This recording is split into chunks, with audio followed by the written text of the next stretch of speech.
Okay, next question. How do I stop the ball on a 40-yard chip shot?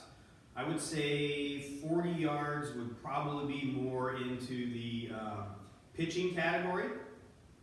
So the way I look at chipping would be a shot that you're trying to just get on the green, let it roll to the hole like a putt.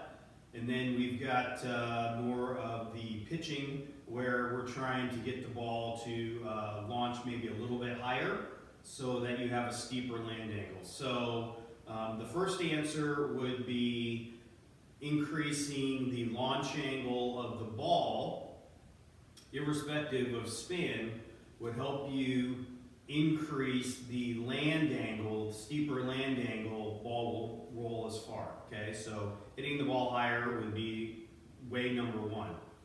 The second way, this is a little bit more technical, but bear with me here. Best players in the world launch the ball high with their long irons and launch the ball low with their short irons. So that may surprise some of you. You would think that with a lofted club, I've got a 60-degree wedge here, that you want to launch it way up in the air for the most spin. And that's really not true. TrackMan verifies that. And if you think about it, if you want to have more control with your short irons, you really want to have that ball be lower to the ground. So a lower launch angle would be what we would prefer for the most control. Now, I have a wedge gate set up here. It has a bar across the top here. It's at about 6 feet.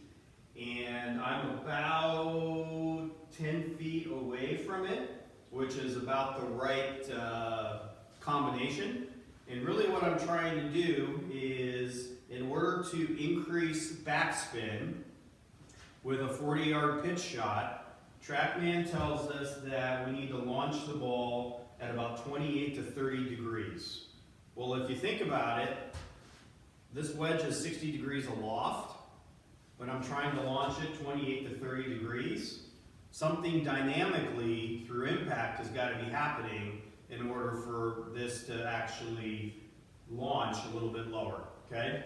So some simple keys here. You want to put the ball back in your stance so that you increase the angle of attack into the ball, and you want to feel like you're hitting a little bit of a draw, okay? So as you can see here, my club head is swinging out to the right relative to my target, and the club face is rotating or twisting in a closing position.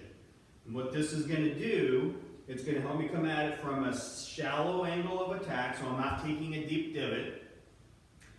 And then as the club face is rotating or twisting, that's going to help me keep that launch angle down and increase that spin to that 28 to 30 degree launch angle.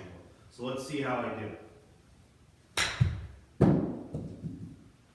Pretty good.